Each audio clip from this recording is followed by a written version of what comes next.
Bharat blissful wisdom. ఒక అందమైన మంచి అనుభవాన్ని భయంతో కప్పివేయటం సబబేనా అంటారు ఋషులు. అదేంటో చూద్దాం. మనం చాలా అప్పులు చేసాం, తీర్చలేనన్న అప్పులు అవి. అప్పుడు మనల్ని జైల్లో బంధించారు. అప్పులు తీరే వరకు అక్కడే జీవించాలి. చాలా కష్టపడి అప్పులన్నీ తీర్చేస్తాం. అప్పుడు మనల్ని ఆ జైలు నుంచి విడుదల చేసి స్వేచ్ఛా ప్రపంచంలోకి వదులుతారు. అప్పుడు మనం ఎలా ఉంటాం, మన భావావేశాలు ఎలా ఉంటాయి, అస్సలు ఆ స్థితిలో మన మానసిక వ్యవస్థ ఎలా ఉండాలి అని మనం అనుకుంటాం. చూద్దాం. అయ్యో, ఎన్నో సంవత్సరాలు కలిసి ఒకే సెల్లో ఉన్నామే, నా తోటి ఖైదీని వదిలి ఎలా వెళ్ళను, నేను వెళ్ళిపోతే తోటి ఖైదీలు ఏమైపోతారు, నేను లేకపోతే వాళ్ళ బాగోగులు ఎవరు చూస్తారని గుక్క పెట్టి ఏడుస్తామా, అలా దుఃఖించాలా, ఆ అవసరం ఉన్నదా? నేను జీవితాంతం ఎంతో కష్టపడి తల కిందకు ఒక రాయి, కూర్చోవటానికి ఒకటి, ఇలా ఎన్నో రాళ్ళని అందంగా చెక్కి పెట్టుకున్నాను. ఈ జైలు నుంచి బయటికి వెళ్ళమంటే ఇవన్నీ వదిలి నేను ఎలా వెళ్ళగలనని దొల్లి ఏడుస్తామా? అమ్మయ్యా, నన్ను విడుదల చేశారని బయటికి పరిగెడతామా? ఆలోచించాలి.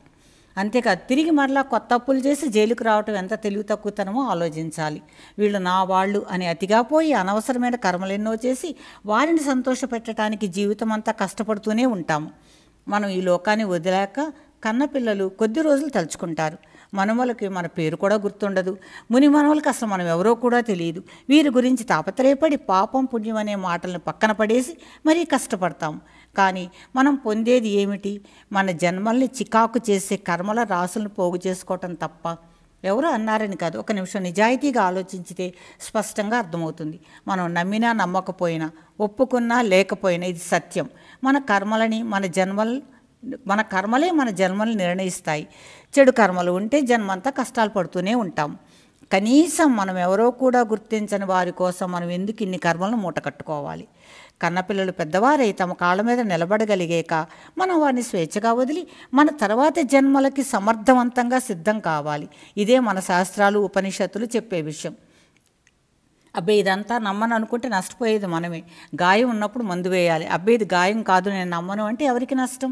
కరెంటు కంటికి కనిపించదు కాబట్టి నేను నమ్మను అని స్విచ్ బోర్డులో వేలు పెడితే ఏమవుతుంది? ఋషులు చెప్పే మాట ఒకటి, నీ బాధ్యతలను నిజాయితీగా పూర్తి చేస్తూ ఎవరి నుంచి ఏమీ ఆశించకుండా ఉండగలిగితే చాలు. మనం అనవసర కర్మల్ని మూటకట్టవలసిన స్థితి నుంచి తప్పించుకోగలం అంటుంది భగవద్గీత. భగవద్గీతలో భగవానుడు చాలా అద్భుతంగా చెప్తాడు అర్జునుడితో, నీవు కర్మలు చేయటంలోనే అధికారం ఉంది, కర్మ ఫలాలని ఆశించడంలో అధికారం లేదు. కర్మ ఫలాలకి నీవు కారణం కాకూడదు, అలాగే నీవు కర్మలని మానకూడదు అని. అంటే దాని అర్థం ఏంటి? నీ బాధ్యతలు నిజాయితీగా సంపూర్ణంగా నిర్వర్తించు. ఆ పనుల వలన నాకేమిటి అని ఆలోచించవద్దు. ఎందుకంటే ఇదంతా కేవలం మన కర్మలు అనే అప్పులు తీర్చడానికి మాత్రమే అని చెప్తున్నారు పరమాత్మ. లాభం, నష్టం, జయం, అపజయం, సంతోషం, దుఃఖం అన్నీ మన కర్మలని మాఫీ చేయగల ఆయుధాలే. అందుకే అంటారు అంతా మన మంచికే అని. నేను చేశాను, నన్ను మెచ్చుకోవాలని అనుకోవద్దు. మెప్పుల వలన ఒరిగేది ఏమీ లేదని మనకు బాగా తెలుసు. విమర్శలు అంతే. దీనినే చిన్న చిన్న విషయాలతో సాధన చేయగలిగితే మనం విజయం సాధించినట్టే. పొగడ్తలు మనం చేశామని గుర్తించారా లేదా అనే ఆలోచనని పూర్తిగా తీసివేయగలగటమే సాధన. అప్పుడే మనం మరొక జీవిత ఖైదీ నుంచి తప్పించుకోగలం.